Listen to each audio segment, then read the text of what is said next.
Calliope's Tale by FalcolmReynolds. Chapter 7. Danger, Danger.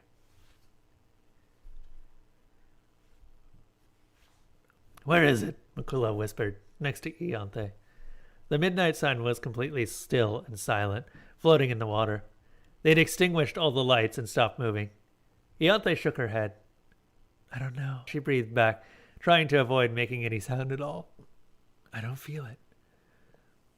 Her irises were the deepest black blue, reflecting the depths of the sea. She could feel the swell and whisper of the waves beneath the ship, and below that, until recently, she'd been able to feel the murmur and slip of the beast below. They'd gone further south than they'd expected, tracking down a Crown cargo ship.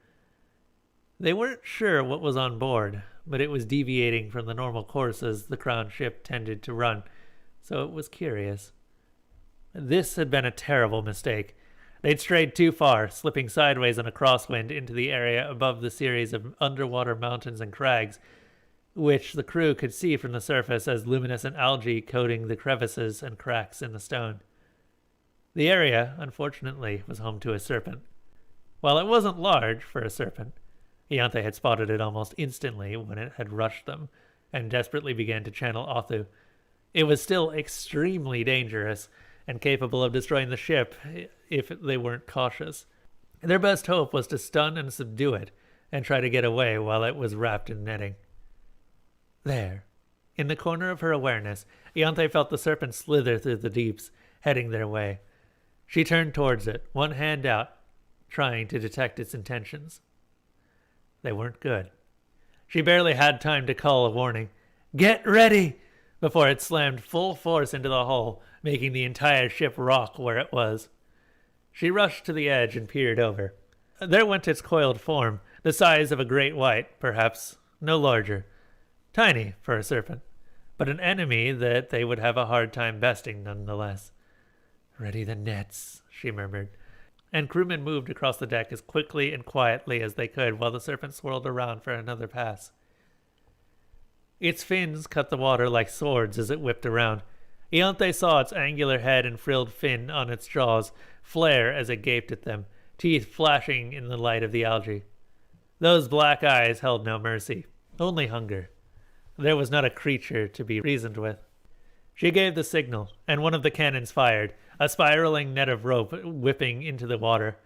The serpent saw it coming and slipped to the side in a ribbon of deep blue scales, and though she couldn't hear the noise it made, she knew it was hissing. It bashed itself on the hull again. She flinched, gripping the railing as hard as she could. Mikula pursed his lips. "If we can't kill it, we're going to have to try to leave its territory, maybe? Not run it. Can you do that?" "I can try," Ianthe muttered back, shaking her head. "It will hurt." Damn it. If only they hadn't tried to take advantage of the crosswind. If only they had known that this serpent was here. She felt something else catch her attention. A different movement in the water, in the hold. "Calliope," she murmured.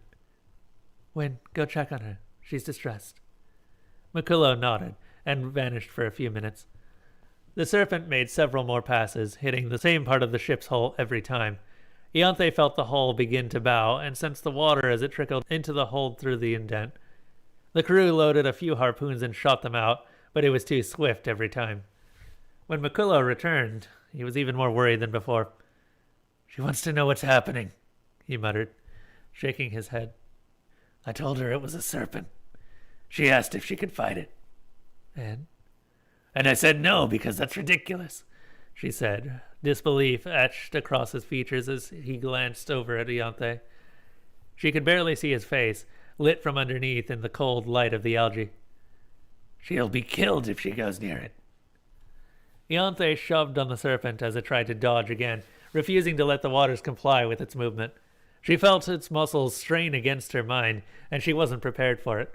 It broke through and avoided another net. That was a weighted net gone now, vanished in the water. They would run out if they weren't careful. The serpent vanished again, out of Ianthe's range. She extended her reach and tried to feel for it. Nothing. Nothing. It was too quick. The boat shifted slightly, and she heard a splash. "What the hell was that?" Mikulo asked, after a long moment of silence. Ianthe shook her head, but knew instantly. She felt Calliope's presence in the water as soon as she'd entered. She'd somehow gotten herself into the sea. How, Ianthe didn't know, but she was in danger. "Calliope, no," she muttered, and tried to pull on her. "Oh, no," Mikulo said, realizing. "No, no, no!" The mermaid resisted Ianthe's tug with surprising force, flipping her tail and whirling away through the cold, glowing water. "Come and get me," Ianthe heard her call. Her voice warped as it came through the shifting swell.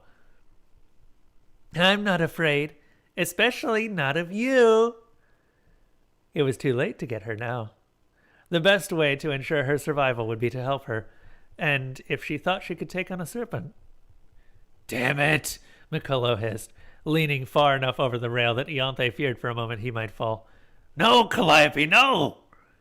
"It's too late," Ianthe murmured, pulling him back. "We can only help her now." "She'll be killed!" "Not if we can help it." "Come and get me!" Calliope shouted again through the water. The serpent took the challenge. Ianthe felt it as it entered her range. "Port!" she called, and Calliope turned in time to face it head-on. It slammed into her torso. She immediately wrapped her sinuous tail around its upper body, pinning its front legs down and starting to squeeze its neck. It wasn't expecting this. Ianthe held her breath as she saw it begin to thrash, trying to throw Calliope off. Its powerful tail tossed spray up from the surface of the water and even thwacked into the hull again, but Calliope was holding it. For a moment, anyway. It shook her off after a few seconds and whirled away, and Calliope righted herself and tried to see around. "It's going to kill her," Mikulo whispered, eyes wide. "Ianthe, do something." There wasn't anything she could do. Ianthe glanced around, searching the deck. Was there some kind of tool she could throw down to the mermaid? The serpent came back around again, and this time Ianthe was too distracted to sense its direction before it impacted Calliope, claws raking across her shoulders. It swept past her and she spun, but was too slow to catch and hold it. Black blood curled through the water. Ianthe bit her lip hard. Damn. She needed to keep her attention on the water. It was too dangerous to shoot harpoons down while Calliope was there, and while she could try to manipulate the water to hold the serpent relatively still, Ianthe wouldn't even trust herself to harpoon it without hurting Calliope. She glanced back to the deck. Quickly only. Keep watch for her. If only Calliope had some kind of weapon. A sword would be useless against a creature born of the sea, and guns wouldn't work underwater. Nothing would. Wait, unless... Win, she said to Mikulo, turning her gaze back to the sea. Your gun. He glanced down to his side, where a revolver hung holstered. What? This isn't the time. No, the other one. Mikulo blinked, then realized what she meant. Oh, he said, glancing across the ship's deck. Get it. Give it to her now. Will it work underwater? It's better than nothing. Mikulo turned and sprinted across the deck. There was no point in trying to be quiet, not while the serpent was actively distracted by Calliope. He scooped up what appeared to be an oversized crossbow from the boards and spun back to the railing, hefting it in one hand. Calliope, he shouted. Ianthe saw her look up as Mikulo heaved the gun over the side of the boat. Catch, he called. It splashed down, and she reached out and took it as it floated. For a moment she looked over it, then nodded, cocking it back. She had one shot. This gun wasn't perfect, but it was enough to launch one small harpoon at something with a great deal of force. Not a moment too soon. Directly beneath the ship, she could feel the serpent's smooth, ribbon-like presence swirling upwards. Ianthe reached out, trying to slow its movement, impeded somehow, but it was impossible to hold it while allowing Calliope to move. Underneath, she called out, hoping the mermaid could hear her. Calliope, watch out! Calliope darted to the side as the serpent came swirling up from the light-streaked mountains below, gaping mouth wide. She wrapped herself around it again, trying to keep her arms near its face, and this time it was unable to shake her free. She pinned its legs again, clamping one arm around its jaw, Ianthe saw the two of them spiral out from beneath the boat in a roiling mass of dark skin and glittering scales, and barely managed to see through the chaos as Calliope pulled the gun up, pressed the harpoon tip against the serpent's skull, and pulled back on the trigger mechanism. There was a muffled click and a heavy thudding sound, and the serpent's entire body jumped. Its jaws opened and shut, gulping for water. Its gills flared, but Ianthe could see the tip of the harpoon poking out from its throat. It had gone almost all the way through its skull. For a moment, Ianthe thought it would live through the blow. But slowly, the body began to slacken until Calliope unwrapped her tail from it, floating in the water. She turned towards the boat and grinned, grabbing its lower jaw with one hand and lifting it out of the water, a limp string of shimmering blue. "It's dead!" she called. Miculo stared at her, aghast. "I didn't think she could do that," he muttered. Ianthe let her connection to Athu go, thanking the goddess for guiding her and helping them survive. "She's stronger than we thought," she said, shaking her head and gripping the railing as Athu's strength seeped out of her bones. "Stronger than we knew." Miculo opened his mouth to agree, but both of them saw at the same time as Calliope's smile faltered, a flash of pain sparking in her eyes, blood still drifting from her shoulder. "Lower a lifeboat," Miculo ordered. "Bring her up."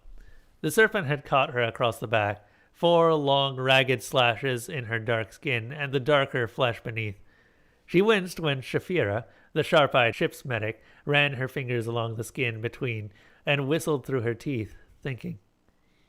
"This won't heal without a scar," she said, and opened the silver clasp box that held her most useful tools. "But it will heal." She sewed the wound shut with careful, precise stitches, a feat Ianthe admired all the more for its perfection, despite the pitching and movement of the boat. Calliope winced every so often, but gripped the edge of the lifeboat she was in and fiercely stared down the corpse of the serpent. It was larger than her, but not by much, and they'd hauled it on board. Serpent scales, claws, and teeth fetched quite a lot in the market. They were rare, and no one usually dared attack even the smallest ones. They were simply too strong.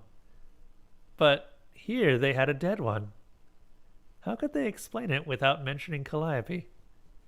She flinched again as Shafira carefully poked the needle through her skin.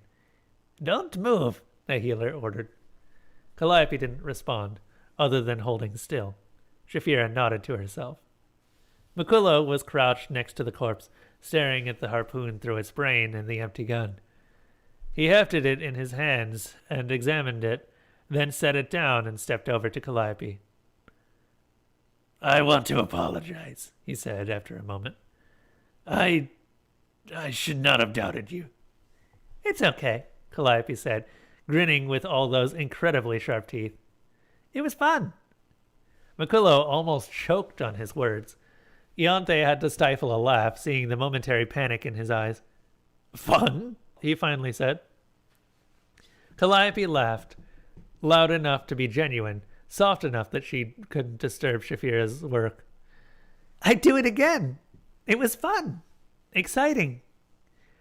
"That's dangerous," Miculo protested. "Well, so am I," Calliope answered simply. There was a moment of silence. Miculo glanced over in Ianthe's direction, eyes wide. She shrugged and smiled back at him. "I can do a lot more than you give me credit for," Calliope said. Miculo opened his mouth to argue, but stopped and paused. "You're probably right," he said after a long moment. "I suppose we'll just have to see." "I'll prove it," Calliope said eagerly, shifting where she was. "I can fight monsters." "Don't move," Shafira scolded, glaring at her patient. Calliope sank down again, holding still. "I can fight," she said again. "But can I have that?" Miculo followed her gaze to the empty harpoon gun. "That?" he asked, staring at it. "Yes." "I haven't been able to make it work for me, but you've already proven you can use it. It's yours." Ianthe smiled as Calliope's face lit up. "Yes!" the mermaid crowed, beaming again as she wriggled in place. "Can I stay in the sea longer?" "Calliope," Shafira warned through gritted teeth. We'll discuss it later, Mikulo said, raising one eyebrow. For now, try not to annoy your surgeon.